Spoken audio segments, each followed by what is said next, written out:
The Carrick project began an exciting new programme in 2018 when we ran our first experimental archaeology course. Dr. Brendan O'Neill from the Ex-Arch department in UCD is leading this new programme, making it one of the few Ex-Arch programmes in the world that is run beside a live archaeological dig in an open-air museum, all of which is not lost on Brendan. This is a lovely fusion where I get to work in a heritage park, heritage setting, with all the nice replicated structures and kind of timescapes, and also the live excavation and the experimental side of it. And it makes it much easier to be able to show them an archaeological furnace, show them this furnace in action, even the water mill, take them down there and show them about them processes going from the early medieval to medieval period. I mean, it helps a huge amount. Yeah. The students came from various international universities. The University of Missouri in Kansas City. From the Massachusetts College of Liberal Arts. Yeah, Gettysburg Being College. at Biola University. At Cincinnati. Cal Poly St. Louis Obispo. From Ontario, Canada. Melbourne, Australia, and Harvard University. From Arkansas in the United States. The University of West Georgia in Carrollton. This programme, credited by the Institute for Field Research, gives the students a great opportunity to expand their knowledge and learn new skills. History can be very academic, very dry, very boring because you're just reading things on a page. But I think this brings a lot of the emotion, a lot of the labor.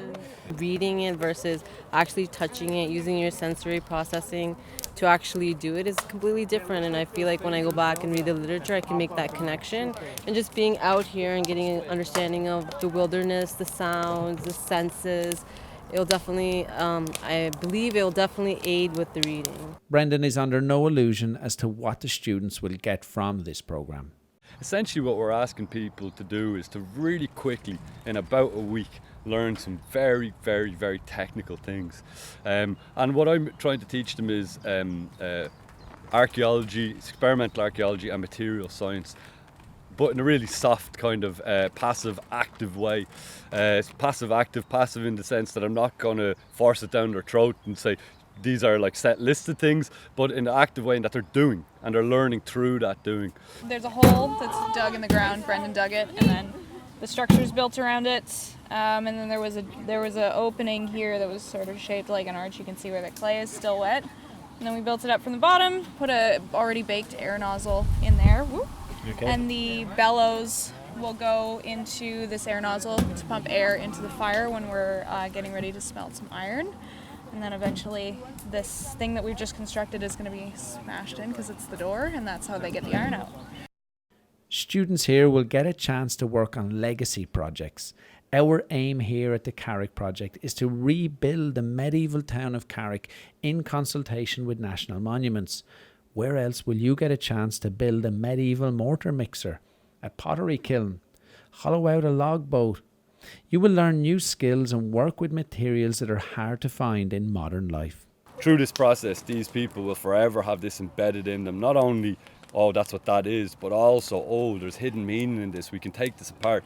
And just that kind of tenacious interrogation of any material, not just the gold things and the lovely silver things, but anything, we can actually get loads of data from. And experimental archaeology is one of the tools we can use to do that. Yeah. Next year, we'll see the Ex-Arch programme expanded to a 4-week summer one and a 2-week winter programme. And for Brendan, this unique location at the Irish National Heritage Park is the perfect place to learn. The perfect setting to do this in, next to the excavation, which we can always reference. I've referenced loads of things in the park and brought people down to see things.